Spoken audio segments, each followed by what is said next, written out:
Hey everybody, thanks for tuning in. Behind me, 2006 Jeep Liberty, we're gonna be changing the front brake pads and rotors. Get started. First thing you wanna do is jack the vehicle up, put it on jack stands, we'll pull our tire off. Have the wheel turned all the way to one side to get us better access to our caliper bolts. Our caliper is held on with two 14 millimeters. Crack those loose, buzz these out. Then we'll take a caliper hanger or some wire, pull this straight back, put this through the hole, and we'll hang it up over here, nice and out of our way. We can take a flat screwdriver, pop out our pads. We also have our hardware we can pop out. They're just little individual clips. Now while the bracket's still on, I like to go ahead and grease our slide pins. I'll do one at a time. We can start with the top or the bottom. We'll pull it out, wipe it off real good, and we'll apply new caliper grease. It's important that this is grease for calipers and not just a regular petroleum grease. We'll put it back in. I like to twist it as it goes in. Do the same for the bottom. We'll wipe that off real good. Put on new grease. Drop that back in. Perfect. Our bracket bolts are a 21 millimeter. Move our caliper out of the way if needed. For this top one, hang it back up. Our rotor wants to come off nice and easy. If yours needs a little persuasion, we can take a hammer, hit on it really anywhere around the rim, and that'll break it loose. We'll pull this off. For our hub surface, we want to take a drill with a cleaning wheel and clean off the surface the best we can. This hub isn't too old, so there wasn't much to clean off. Now let's prep our new rotor. Our rotors have a protective coating on them for storage, so we want to clean that off the best we can. We'll take a little brake clean, spray it down, and wipe it off. I like doing this in a well-ventilated area. Turn it around, spray it down, and wipe it off. All right, let's go install it. We'll just put this on, and we'll use one of the lug nuts on the bottom. Just thread it down all the way, and that locks it in place for us. On our bracket, we're gonna take that cleaning wheel and just clean off our channels where our hardware goes. This might create a lot of dust, so I like having a fan off to the side, blowing the dust away from me. We're just getting it the best we can. That looks pretty good. If you look at our hardware, you can see at the bottom, there's two little curved pieces that lock it in place. The fatter or wider curved piece, that goes to the outside. So in here, it'll go on like this, and once it's on, I'll show you what I mean.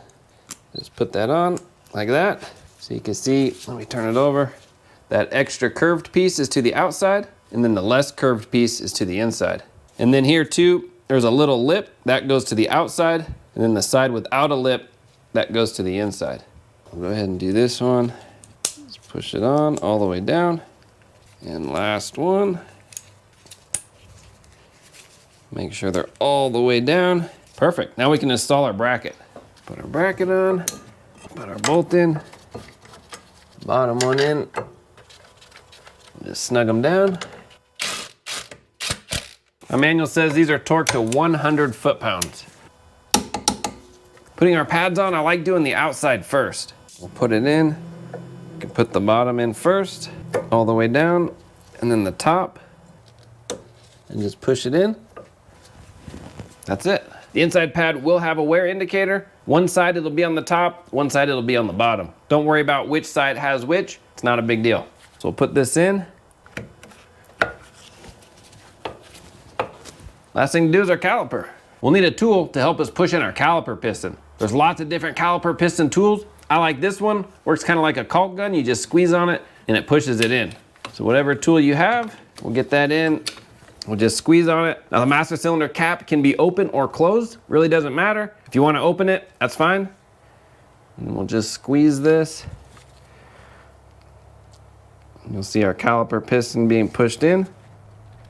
Let me use two hands, it makes it a little easier. Nice, we are bottomed out. We'll bring this around, we'll set it over. We can push in our slide pins if needed. Get our bolts. Snug these down. For the torque on these, my manual says 11 foot-pounds. Personally, that seems a little low for me. The rears have about the same size bolt, and they're torqued to 18 foot-pounds. So use your judgment. I'm gonna go 18. Click, click. All right, we'll straighten our wheel out. We'll go inside, we'll pump on the brakes about 4 or 5 times till they feel nice and firm. We can throw our tire back on and hop to the other side. Good job. All right, there you go. That's how you can place your front brakes on your Jeep. All in all, not too bad. The next thing we wanna do is take it on a good break-in test drive. How we do that is bring the vehicle up to about 30, 35 miles an hour and then come to a nice slow down.